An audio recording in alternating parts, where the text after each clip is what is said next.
Welcome to the Awesemo Early Bird Podcast. It's your old pal Emac coming to you with one Adam Ship my money share back-to-back days for Adam and I here as we get you ready for Thursday. Major League Baseball. Say it with me. So happy it's Thursday. Forget TGIF. I'm so happy it's Thursday. Adam, you're the man of the hour. You saw a lot of green last night on DraftKings. Do you want to take a victory lap? Because wait for it. You won. Which tournament did you win there? Was that the $8? It was the $11, whatever they were calling it. I don't remember. $50K to first, tied with Wakey for first. So nice $35K payday from that tournament. Had been a really, really rough stretch for me. Actually had 19 consecutive losing days. I went back and counted. So it was needed. Wow, that's a long. Yeah, that is a long stretch. Well, good for you. That's always nice to see when you get a bunch of currently winnings that turn into actual winnings. But let's get on into the slate here. We have a split slate, so we got some decent feedback. So we're just going to hit on pitchers here. We'll do the 4 early games. We'll do the 5 late games. We'll focus on pitchers. Please do note that it is an earlier start time. They're going at 6:40 for their main slate in the evening, and that will be a 5-gamer. Both sides are doing that. You got a 6:40, a 7:20, an 8:10, and 2 10:10 games. Friday we get the full slate. It'll be a good one, and Saturday kind of split between the 4 o'clock hour and then the main slate. So we'll have, of course, multiple shows for all of those for baseball. For those of you that are still getting ready for PGA, don't forget that locks at 6:45 on Thursday morning. But they have weekend slates as well as single game slates, and of course we have premium content for that. We put out about 2 articles a day for those slates, so it's pretty good. And then you've got projections, ownership projections, and both Ben Rasa and Jason Roslin are there in premium Slack talking about lineup construction, how to consider weather, what's going on with the different groupings, etc. on those single game slates. And I had not realized how much more unique strategy is involved in that. So that's been following along has been fun. I haven't really done more than dabble with that, but it's been a good time there. I've been playing a lot for baseball, or pardon me, for PGA, so definitely check that out. We got a lot of good stuff. They do 2 shows a week. Both are in front of the paywall. One at 9 o'clock Wednesdays before the lock of the tournaments that happen on Thursday mornings, and then they do a first look Tuesday afternoons. All right, Adam, let's get on in here. Oh yeah, one last shout out to the presenting sponsor here, Yahoo. Let's not forget about them. They have golf. They have PGA. They've got all sorts of, which would be the same thing. They have MLB, which is all sorts of good things. But they are putting up one of their bigger tournaments, a $50,000 prize pool here for Bethpage. So if you guys are into that, definitely check that out. It is just about full, but you still have a little bit of wiggle room to get in there. Okay, Adam, let's look at our first slate here. We were joking around before the show. There are 3 pitchers named Zach going on the 1 o'clock slate. You have Zack Wheeler, and then you have Zach Eflin and Zach Davies facing off against each other. Some intriguing matchups here. No true gas cans, because I wouldn't even really put Anibal Sanchez or Homer Bailey or Zach Davies for that matter in that gas can territory. Now those guys don't have a ton of strikeouts, particularly Davies and Bailey. But let's start at the bottom. Let's talk about who you want to pick on first. Here, is it one of those guys? Is it potentially Lance Lynn? Is Spencer Turnbull going to have the clock strike midnight and he's no longer going to be Cinderella? Let's start from the bottom up here just to shake things around. So, I think the most appealing hitter spots are going to be in the Kansas City game. Looks like the weather should be warm. There's a chance the wind's blowing out the center too. And you have 2 pitchers that they have, Lynn doesn't get hit that hard. Bailey has a good swing and miss pitch with his splitter, but I think it's the most appealing spot on the slate because most of the pitchers on this 4-gamer are pretty good. Lynn historically struggles some with left-handed power, and you have, Adalberto Mondesi, you have Alex Gordon, and then you have a cheap option in Nicky Lopez, who finally is a second baseman on DraftKings. Also, he had been a shortstop, which made stacking Kansas City really difficult since he was the same position as Mondesi. But You get him now probably hitting second as a value option. So I like Kansas City there. It certainly doesn't hurt that Texas has one of the worst bullpens in the league. And then on the other side, you just have so much power for Texas going against Bailey, reasonably priced. The only really expensive hitters on the team are Joey Gallo and Hunter Pence. Pence, obviously has some questions about how sustainable his current hitting is, but Gallo is a phenomenal hitter. He's made some adjustments that have made him even better this year. So, I like getting there, but then you also get some discounts with Odor, with Mazzara, potentially Willie Calhoun in the lineup again. So those are the two teams that I'm really most interested in. All right. Well, I believe one of the earliest fantasy touts has a saying for someone like Hunter Pence: respect the streak. Adam, respect the streak. One, Crash Davis came up with that one. Now I'm starting to laugh, so let me compose myself. I do want to point out that it is warmer than it has been in Kansas City. This is a 1:00 game, but it's going to be 82 degrees there. So Kauffman Stadium does have a bigger outfield, but it does, when it gets hotter, it plays much better to the hitting. Now, this isn't the 95 degrees with 87% humidity that really start to affect things there and in most of the ballparks in the Midwest, but it's about 20 degrees warmer than what we've seen for most of their home games. So just keep that in mind for this one. Going to the top here, Adam, looking at some of the pitchers we may want to have anchoring our staffs. You've got Zack Wheeler going against the Nationals. Of course, they are missing a lot of key hitters, but they're about as healthy as they're going to be, at least until they get Trey Turner back and Matt Adams. You've got Eflin in a matchup against Milwaukee. They're out of Miller Park, so that makes that one a little more enticing. The guy I kind of like is Chris Bassett. He has been a much different pitcher over his last calendar year plus, and he's been coming off some nice outings here. He's changed things up a little bit, and he gets to go against the Detroit Tigers, who is a team I am not afraid to roll pitchers against. What do you like here amongst the guys you want to roster in your pitching slots? So, Zack Wheeler as the most expensive pitcher, I think, obviously really, really good stuff. The Nats are healthier now. You have Rendon back. You have Soto back. A much better lineup than we had seen for a while, but still really good stuff for Wheeler. So if you can get to him, I think, that's a good idea. You mentioned Chris Bassett's improved stuff. His curveball's been really, really good this year.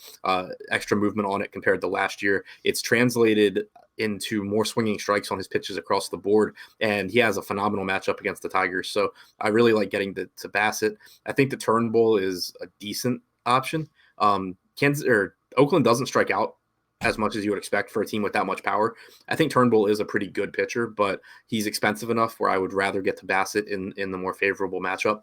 So Wheeler, Bassett, and that are the two that stand out the most for me.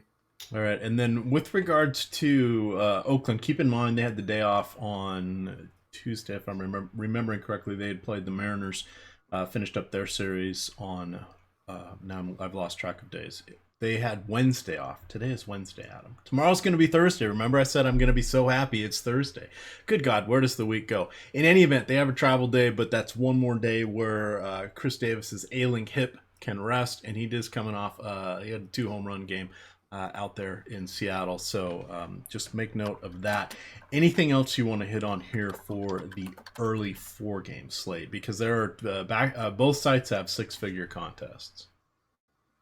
No, obviously it's a 4-game slate, so pay close attention to ownership. It's more important than, projected points in baseball always, but especially on shorter slates. All right. Remember, we're going to the 640 slate. That is the main slate here on Thursday. So let's see. Oops, get that open there so I can get some pricing here.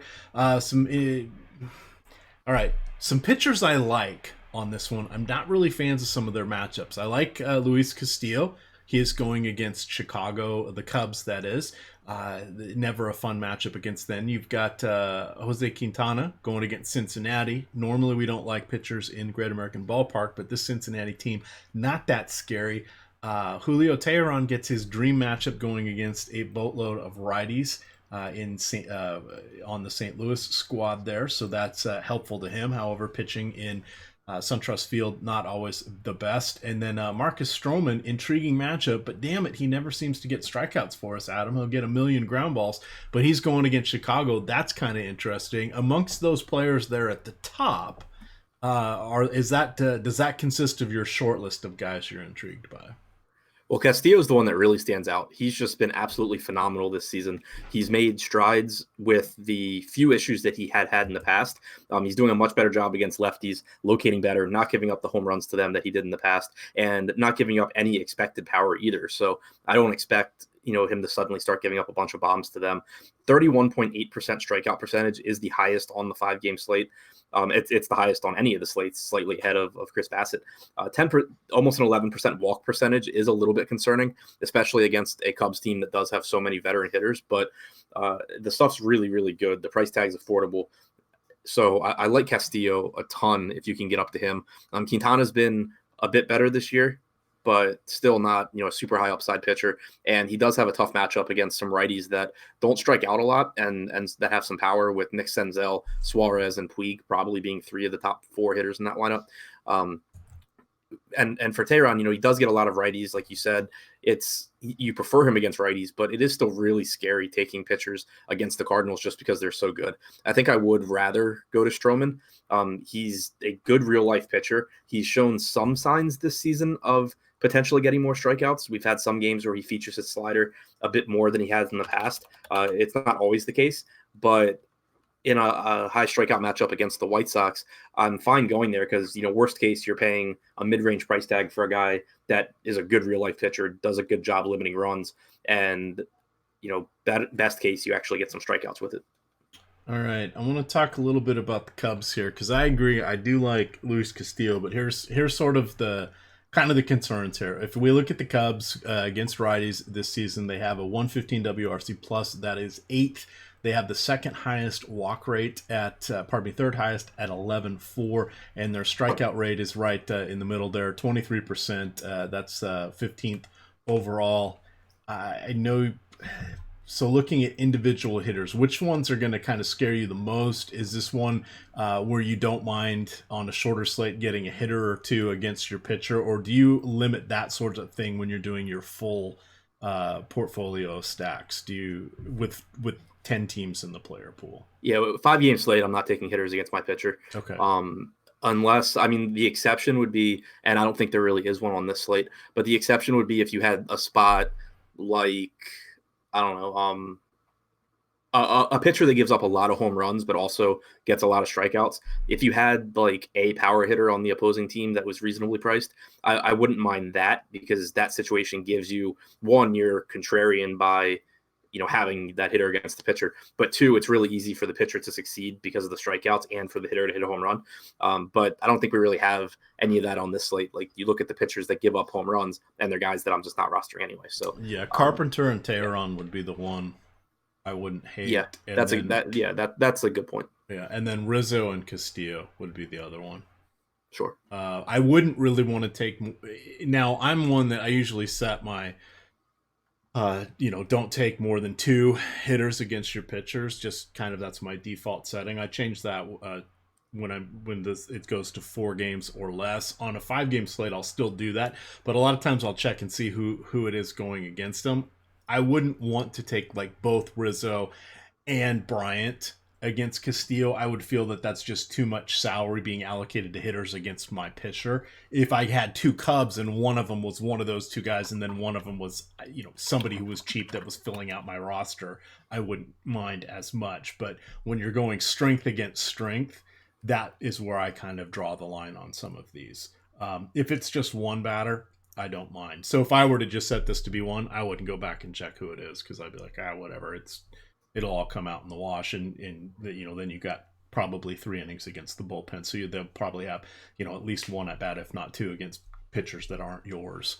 So just food for thought as we are looking at some of these smaller slates, the split slates, the late slates, etc. I've had a decent amount of success on these. It's sort of been mostly all or nothing, Adam. And last night I really did well on the turbo slate. I've been just kind of leveraging on steroids on these turbo slates. Like last night, I believe it was the 7 o'clock or the 7-game 7 o'clock slate, and I ended up like 7xing my buy-in because I just went nuts with 2 teams and I lucked out on it and went way over the field. I feel like those where I'll play less money in play, but I want to just go. I either want to win or I don't care, because it's more entertainment value for I me. mean, And that's kind of how you want to approach these top heavy baseball tournaments anyway. yeah, Is like I just kind of like as a teaching point, I guess. Like I mentioned the really long losing streak that I had been on, but prior to that, I had a really good, I had a 2 week stretch of making a bunch of money, went on this huge losing streak, and then you make it all back in one day. Like you get those peaks and valleys, but if you're playing these tournaments correctly, you are kind of looking to win or just not worry about it because with how top heavy everything is, you're not getting 2x because you cash a bunch of lineups. You can't do it. So you do kind of want to be taking that approach in general anyway. yeah. My favorite example was our buddy Jay Walker in one of the back at FanVice in one of the tournaments on DraftKings. He was a 20 max. He cashed all 20 of his teams in basketball and did not double his money. Yeah. I mean, they used to have payout structures where you could actually 2 and 3x just by playing a bunch of good teams, but that's not the case anymore. And if you're not adjusting to that, you're probably not maximizing your expectation. Yeah, definite leak there. All right, let's look at some of the pitchers we want to target against. I think Dylan Covey is going to stand out first. However, he does get a dream matchup. It's against the Toronto Blue Jays. Now, of course, Vlad Guerrero Jr., because it's baseball, let's hit your home runs in the toughest home run park there is. Congrats to him for that. But I think the Toronto Blue Jays are going to find this to be a much better matchup to their liking. Would you even entertain having Covey in your lineups? Pardon me, Covey. I mean, it's tough to say this early because it all will depend on projected ownership and everything. Everything I do depends on projected ownership. Like I don't limit my player pool, so yeah, I could have Covey in lineups, but it's not like there's anything about him that really interests me. His numbers at AAA this year were a bit better than in the past. He's still probably not very good though. But I mean, it's a 5-game slate, so if you were to get Toronto coming out here getting like 30% ownership, like they're the Astros or something, then there is merit in large field tournaments to having Covey because he opens up salary for you to spend on hitters, gets you a lot of upside. And if Covey happens to pitch well, which, even if we assume he's not very good, he's going to pitch well some percentage of the time. If he does happen to pitch well, you're, knocking 30% of the field out. I don't know what Toronto's ownership will be. So that's the situation where I would have interest. All right, there we go. That's what I was hoping the answer would be. Just a reminder, because a lot of you guys, driving to work, you're at the gym, etc. You're not getting a chance to check out the DFS Strategy Show.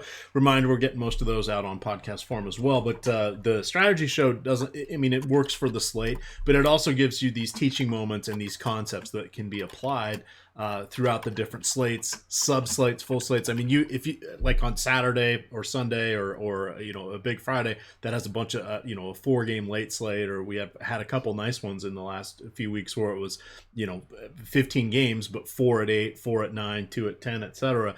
You can within these large slates, depending on who's at what time, you can get these sub slates that need an entirely different strategy for them outside of what a lot of the content is going to be. And if you're aware of that, and if you understand the basic concepts of that, you can definitely find an edge in some of those. And that's what I was mentioning on these turbo slates or express slates. I've been having some decent luck just by peeing into the wind and hoping it's not going to rain on me.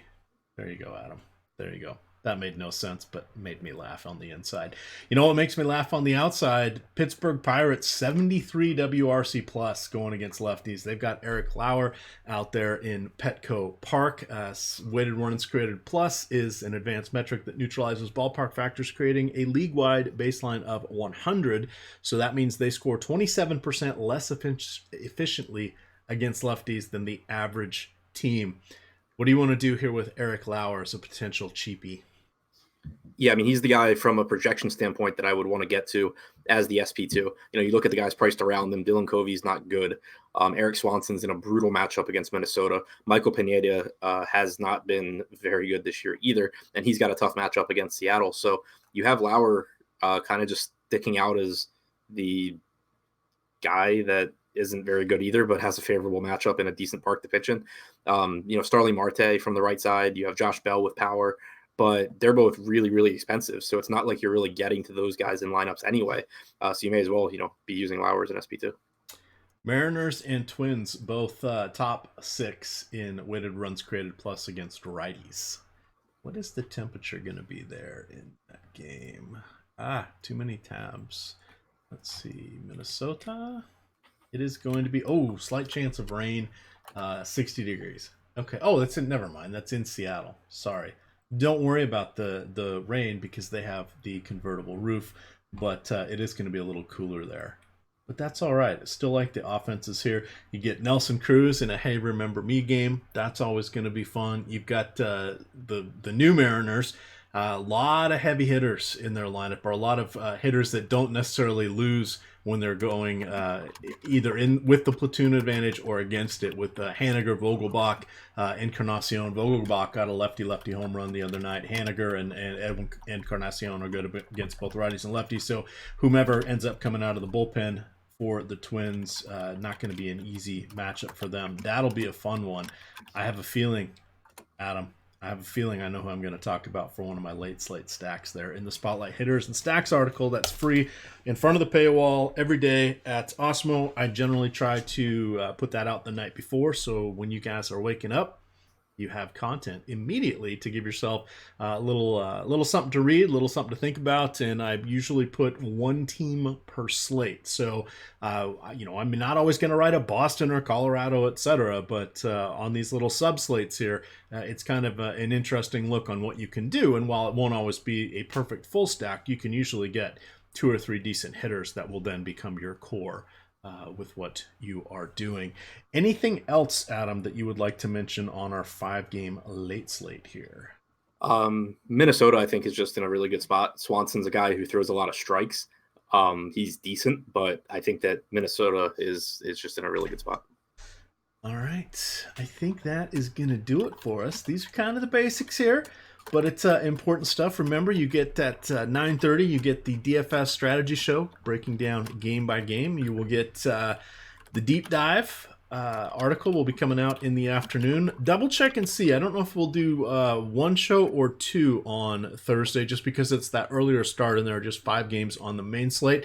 But not to fear, we're coming out guns blazing all weekend with 4 shows. Look at that. 4 baseball shows on Friday, 2 on Saturday, 1 on Sunday, and I'm sure Fast Eddie will be popping in to talk a little bit of the DFS NBA playoffs.